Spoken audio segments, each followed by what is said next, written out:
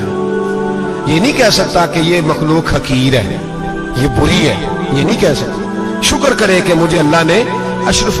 سید احمد کبیر رفاعی کہتے کتا آ گیا سامنے سے. اب کتا آیا تو مجھے جلدی تھی, کتا بھی بھیگا ہوا تھا. اب میرا دل کرے کہ کتا نیچے اترے تو میں گزروں, کتا کھڑا ہے کہ یہ سائیڈ پہ ہو تو میں گزروں. کہتے ہیں دیر ہو گئی تو مجھے ڈر لگتا تھا, میں نے کبھی کتے کو بھی نہیں جھڑکا تھا, کبھی کتے کو بھی, اپنی اتنی حیثیت ہی نہیں, جھڑکا ہی نہیں کبھی کسی سے. آپ فرماتے ہیں دیر ہو گئی تو میں نے کہا یا اللہ, حضرت سید احمد کبیر کہتے ہیں میں نے کہا یا اللہ اس کتے کو زبان ہی دے دے, میں اسے کچھ سمجھا ہی دوں, اسے زبان ہی دے دے, تو قادر مطلق ہے, اسے زبان دے دی. تو میں نے کتے سے کہا نیچے اتر جا, میں نے نماز پڑھنی ہے. تو کہنے لگا بابا جی آپ اتر جائیں, آپ اتر جائیں, آپ اتر جائیں, میں کیوں اتروں؟ تو سید احمد کبیر رفاعی کہتے ہیں میں نے اس سے کہا کہ بات یہ ہے کہ میرے اوپر نماز فرض ہے, تیرے اوپر فرض نہیں, تو میں نے نماز پڑھنی ہے.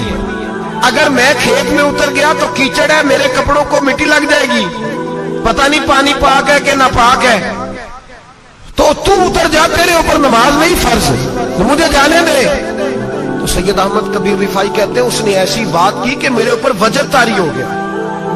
کتے نے بات کی تو میں کانپنے لگا. راتی جاگے شیخ صدامے, راتی جاگ دے کتے, تیتھو کتے مالک دا در مول نہ چھڑ دے, پاویں مارو 100 جتے, تیتھو کتے وہ ایک برکی دا قدر پچھانن, پاویں مالک ہو من ستے, تیتھو کتے رکھا سکھا کھا, دنے جار رکھاں وچ ستے, تے تیتھو تے اٹھ بلیا, چل یار منا لے نہیں تے بازی لے گئے نہیں کتے, اٹھ بلیا چل یار منا لے نہیں تے بازی لے گئے کتے تے تے تھوتے.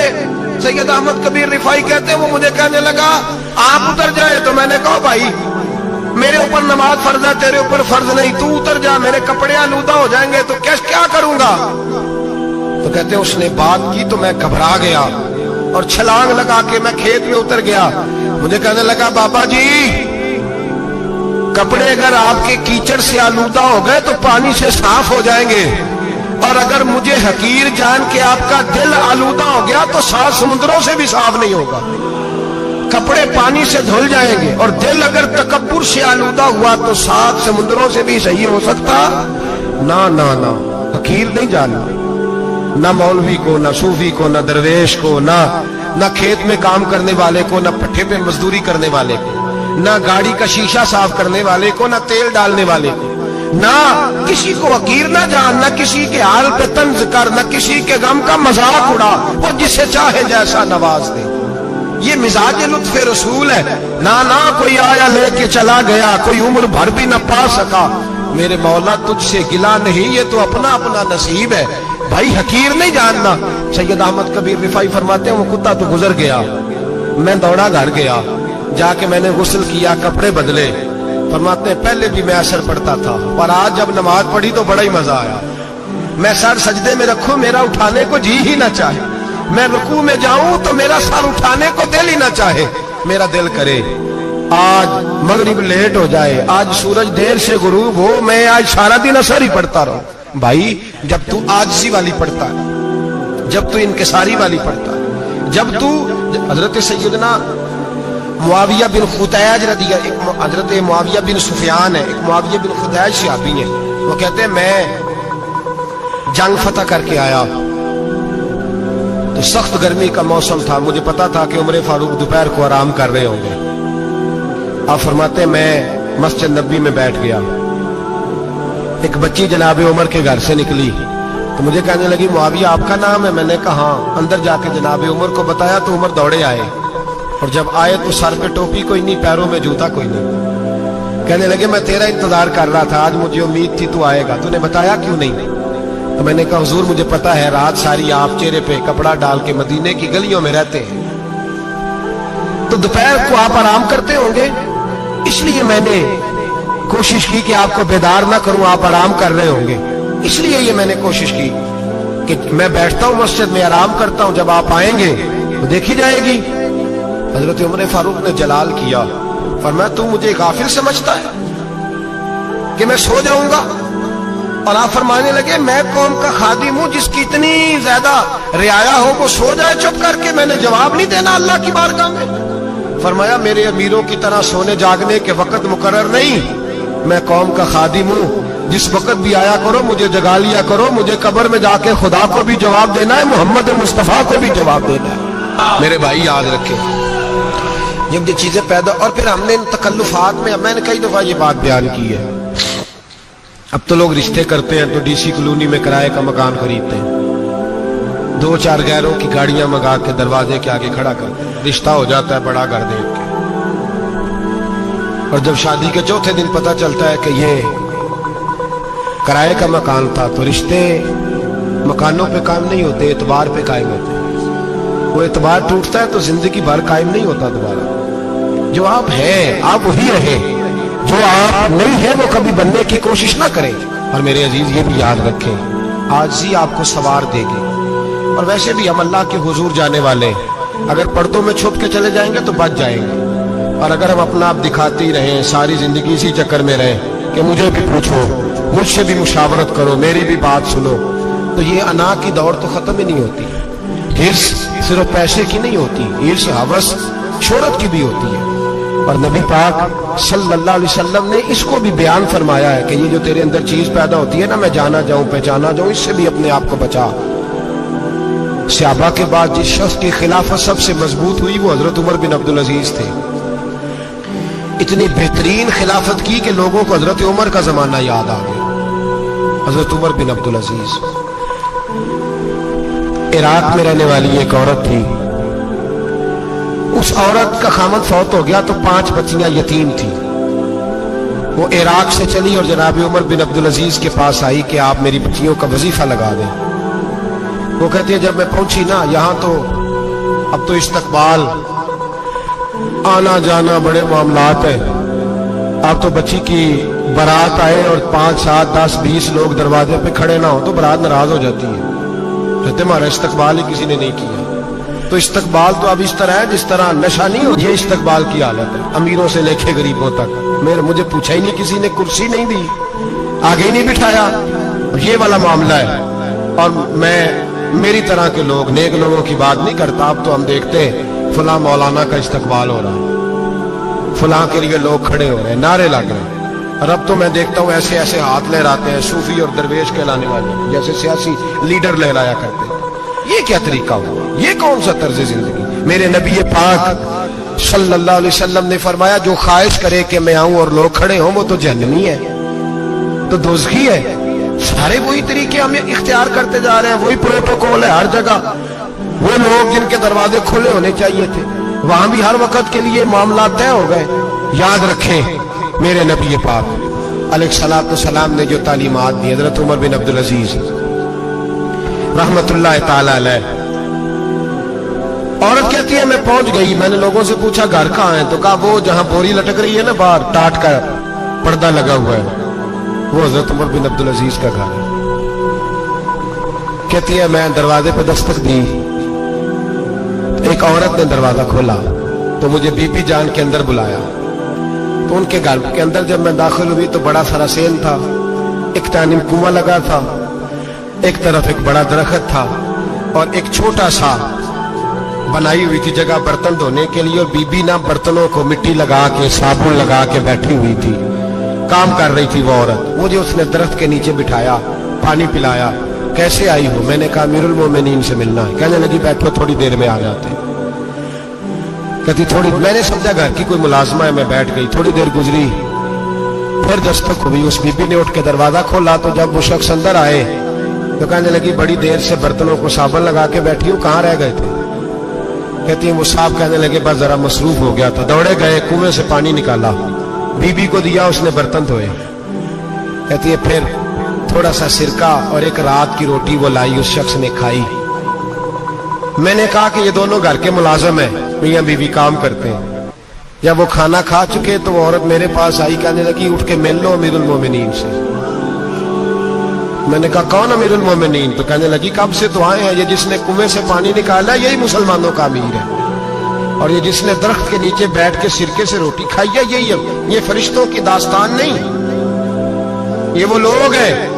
میں رات کو بھی کہہ رہا تھا ایک جگہ پہ کہ یہ لوگ جو ہے نا جن کا آپ روز شکوہ کرتے ہیں حکومتیں بڑی خراب ہیں، یہ کوئی نہیں خراب، بالکل خراب نہیں۔ جتنے سیاسی لیڈر ہیں سارے صحیح ہیں، خراب وہ لوگ ہیں جو انہیں ووٹ دے کے لیڈر بناتے ہیں، بالکل خراب نہیں۔ میں تو ان کے حق میں ہوتا جا رہا ہوں۔ ناراض ہو گئے نا آپ لوگ، اللہ کرے تسی ہو جاؤ تو اگلے الیکشن سے سیانے بھی ہو جاؤ، آمین تو کہہ دے۔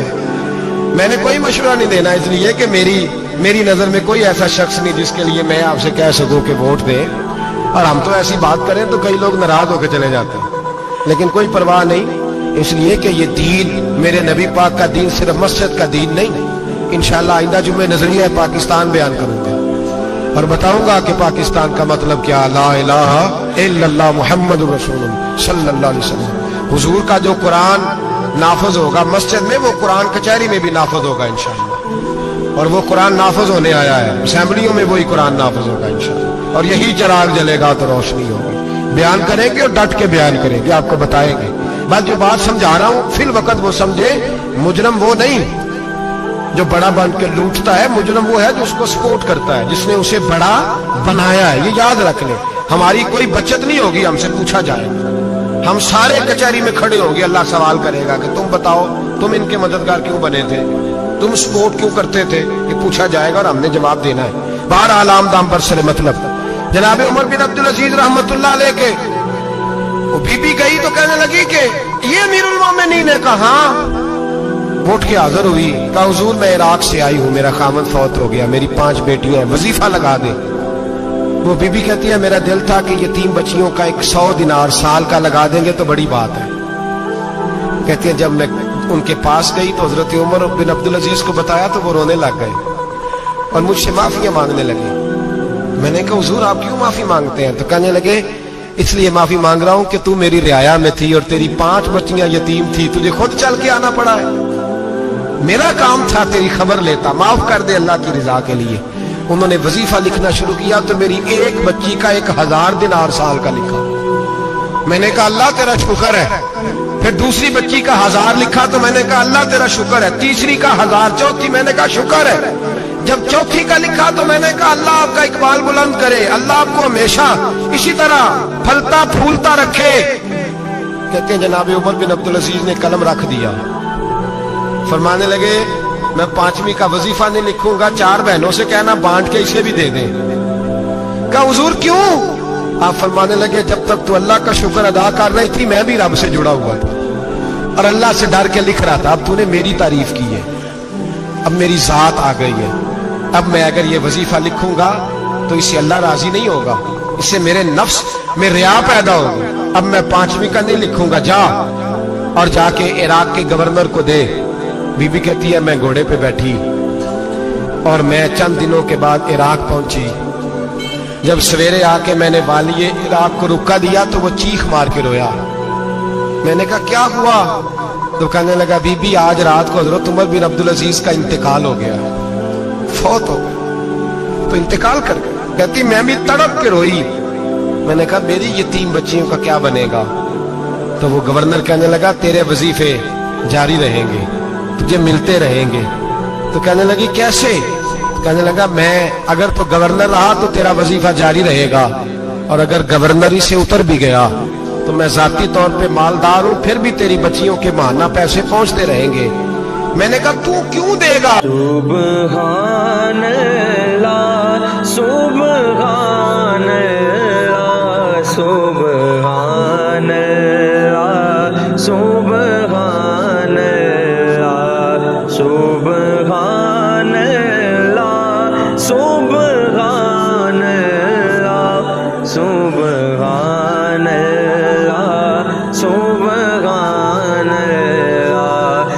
مک چند وجہ شانی متھے چمکے لاٹ نورانی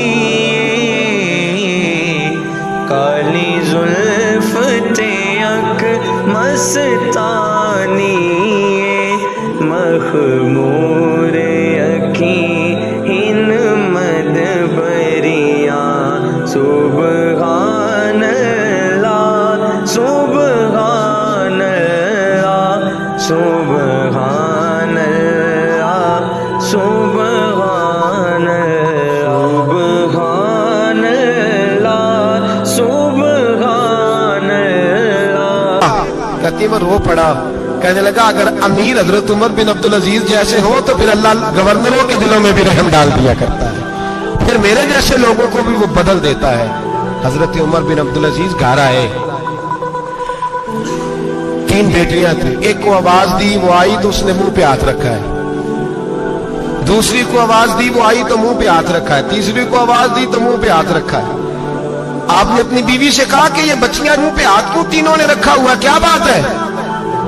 تو بی بی رو پڑی, کہنے لگی 4 دن ہو گئے میری بیٹیاں پیاس سے روٹی کھا رہی ہیں, 4 دن ہو گئے. ان کے منہ سے بدبو آتی ہے اس لیے وہ آپ کے سامنے آتی ہیں تو منہ پہ ہاتھ رکھ لیتی ہیں 4 دنوں سے. بی بی رو رہی ہے. حضرت عمر جلال میں آ گئے. آپ فرمانے لگے تو یہ رو رہی ہے, تو روئی ہے, تو نے میرے گھر میں رہ کے اللہ کی ناشکری کی ہے, تو شکر ادا نہیں کرتی کہ 3 وقت پیاز اور روٹی تجھے گھر کی 4 دیواری کے اندر مل جاتا. رو رہی ہے. میں میرے ساتھ باہر نکل, تجھے وہ لوگ دکھاؤں جو جھونپڑیوں میں رہتے ہیں اور مانگ کے کھاتے ہیں. تجھے دکھاؤں. اتنی ناشکری کہ گھر کے اندر پیاز پہنچ رہا ہے, روٹی پہنچ رہی ہے, اور تو کہتی ہے میری بیٹیاں پیاز سے کھاتی ہیں. شکر کر فاقے نہیں کاٹنے پڑے. پھر اگلے لفظ کہیں تو رو پڑے. فرمانے لگے میں نے تو مصطفیٰ کے وہ حالات بھی سنے ہیں جس میں کئی دن بی بی فاطمہ نے فاقے کی. تو گھر کے اندر پیاز پہنچ رہا ہے, تو ابھی بھی سادگی, عاجزی اور قناعت نعمت تھی ان لوگوں کی. ہمارے ہاں روز شکوا ہے، کس بات کا؟ گاڑی کوئی نہیں، روز رونا ہے، کس بات کا؟ بنگلہ کوئی نہیں، روز رونا ہے، کس بات کا؟ بینک بیلنس کوئی نہیں، 10 جوڑے کیوں نہیں عید پہ آئے؟ اور یہ صرف عورتوں کا مسئلہ نہیں، ہمارے اندر بھی یہ بات بدرجہ اولا، ہم روز اپنے آپ کو مسکین کہتے ہیں، غریب کہتے ہیں، لاچار کہتے ہیں، مجبور کہتے ہیں۔ انتظار کا ہے، حقیقت ہوتی ہے، بہانہ ہوتا ہے، حقیقت چھپ نہیں سکتی بناوٹ کے اصولوں سے، کیونکہ خوشبو آ نہیں سکتی کبھی کاغذ کے پھولوں سے۔ یہ بات یاد رکھیں، اگر جانا ہے تو حضرت کلیم فرمانے لگے پھر 10,000 سال کے بعد بھی جانا ہے تو آج بھی ہمیں بے قراری زندگی میں اس لیے کہ ہم حقیقت پسند نہیں، ہم بہانوں میں، ہم ہواؤں میں جیتے ہیں، ہواؤں میں خیالات میں زندگی گزارتے ہیں، بڑا ٹائم پڑا ہے۔ مثلاً کتنا میرے رسول کریم صلی اللہ تعالی علیہ وآلہ وسلم نے ایک دن صحابہ سے فرمایا تمہیں حیا نہیں آتی؟ حضور کیا ہوا؟ فرمایا وہ والے مکان بناتے ہو جن میں تم رہ نہیں سکتے، وہ والا مال جمع کرتے ہو جو کھا نہیں سکتے، حیا نہیں آتی؟ اس کی حضور حکم کریں، تم آپ کو فرمانے لگے جوتے کا ایک تسمہ بند کرتا ہوں تو سوچتا ہوں دوسرا بند کرنے سے پہلے موت آ جائے، ایک سانس اندر جاتی ہے تو دوسرا آنے سے پہلے میں یاد کرتا ہوں کہ مجھے دنیا سے جانا ہے۔ تمہیں حیا نہیں آتی؟ وہ مکان بناتے ہو جن میں رہ ہی نہیں سکتے، وہ مال جمع کرتے ہو جو کھا، حقیقت پسند نہیں بھائی۔ ہم بہت سارے لوگ ہیں بڑی باتیں سناتے ہیں، بڑی، میں کہتا ہوں اصل میں نا زیادہ باتیں سنا کے نا بیچارہ اپنے آپ کو مطمئن کرنا چاہتا ہے، اصل بات یہ ہے کہ اندر سے نا ہلا ہوا ہے، کچھ بھی بڑا زیادہ ہنستا ہے، مجھے لگتا ہے کہ کوئی گہرا زخم چھپا رہا ہے، اس لیے ملمہ سازی، حقیقت پسند۔ یاد رکھنا، من ترک صلاۃ متعمدا فقد کفر، میرے رسول نے حقیقت بیان کی، فرمایا جس نے ایک نماز بھی جان بوجھ کے چھوڑی اس نے رب کے رب ہونے کا انکار کیا، اس نے کفران نعمت کیا۔ یہ حقیقت ہے، کوئی کلیریفیکیشن نہیں، کوئی وضاحت نہیں۔ جو نماز نہیں پڑھتا جھوٹ بولتا ہے، غلط بیانی کرتا ہے۔ جو شخص رزق حرام کما کے کہتا ہے کہ اس کے بغیر گزارا نہیں چلتا، وہ جھوٹ بولتا ہے، اس لیے کہ رب فرماتا ہے جب تجھے پیدا کیا تو تیرا رزق میرے ذمہ ہے۔ اللہ فرماتا ہے کہ لا یکلف اللہ نفسا الا وسعها، میں کسی پر وہ بوجھ نہیں ڈالتا جو اٹھا نہ سکے۔ نماز فرض کی ہے، اس کا مطلب ہے ہم پڑھنے کے قابل ہیں، اس نے ہمارے ذمہ داریاں لگائی ہیں تو مطلب یہ ہے کہ ہم ذمہ داریاں ادا کرنے کے قابل ہیں، ورنہ وہ کہتا ہے میں وہ بوجھ ڈالتا ہی نہیں جو کچھ سے اٹھایا نہ جائے۔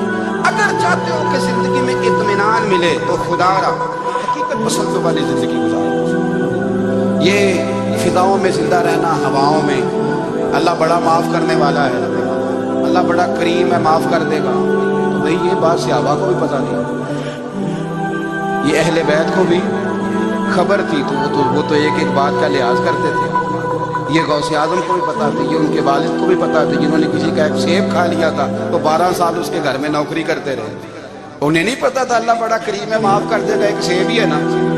تو حقیقت پسندی آپ کو سکون دے گی، اور اگر آپ نے اپنے آپ کو غیر مطمئن کیا ہوا ہے، بات کچھ اور ہے، اور آپ نے اپنے آپ کو ڈال کسی اور طرف لیا ہے، تو پھر آپ کو سکون مل سکتا؟ سکون حقیقت پسندی میں، اصل میں سکون ہوتا ہے، اداکاری میں سکون نہیں ہوتا۔ تیسری بات سنیں، اگر آپ چاہتے ہیں زندگی میں مطمئن رہیں تو دنیا داروں سے امیدیں توڑ دیں،